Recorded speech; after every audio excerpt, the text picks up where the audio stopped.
Well, listen, you would wrestle Kevin Nash on Impact in late August in a match that's a qualifier for the TNA title match at No Surrender that you would get the win. Imagine that. And here's what the Torch had to say. Said, Angle came out first. Samoa Joe was sitting ringside with TNA and Wes. Joe said, anyone who wants a piece of him can come get some. He predicted he'll remain champion at No Surrender. Tenay asked Joe if he's rooting for his mentor, Nash, and added it'd be great to have Nash to watch his back at No Surrender. Joe said, when you're champion, you can't really count on anyone to watch your back. He said he's number one right now, and Nash has never been good at being number two. Angle bailed out as Nash entered the ring. Angle worked over Nash's legs after the break, including a figure four. Nash rolled over to reverse it and then grasped the ropes to force a break at 7. Then he had a big side slam to neutralize Angle. Both men were slow to get up. Nash shoulder tackled Angle for a 2 count at 8 minutes for a 2 count, then clotheslined him to the floor.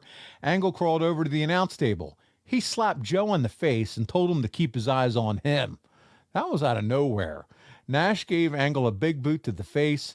Joe stood up and walked to ringside. Nash set up a jackknife. Angle gave Nash a low blow from behind. Angle hits the Olympic slam for the winner, Kurt Angle, in 10 minutes.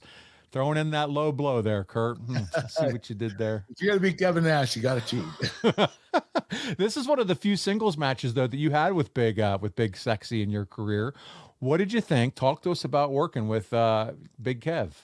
You know what? I was surprised because I thought he'd be pretty limited because he blew his knee out in WWE, and you know that was a pretty nasty injury. But he seemed to be fine when I wrestled him. I mean, I know he was protecting his knee at this point in time, but I thought he produced pretty well. I thought we had a great match, especially for a 10-minute match.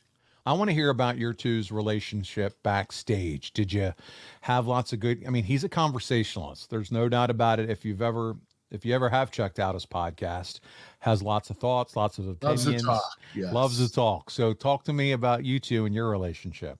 We became very close. I didn't even talk to him in WWE. I barely spoke to him. We would say hi when we passed by each other, but in TNA, we became really tight friends. We had a mutual respect, and with that mutual respect was, a great friendship that produced. Did you guys share similar viewpoints as far as on the wrestling business? Yes. I was all on board with what Kevin was, his whole idea was to make the younger wrestlers, and his whole idea was also to make us shine first, make sure that we were dominating everybody, and then we would put people over. And I totally agreed with him. And you said, too, that you really didn't get to know him that well in 2002 in WWE, huh? No, I mean, they weren't. They're social guys, but they had their own little clique. Sean and Hunter and Kevin Nash and the Scott clique. Yeah, it was the clique. Yeah. So nobody really spoke to him that much. I mean, I might say ask him a question or something, but we wouldn't have a long conversation. No. So that's cool, though, that now you have this opportunity here in TNA to get to know them better, talk to each other, and kind of form that friendship. So yeah, and he's a quality individual, man. He's a great human being.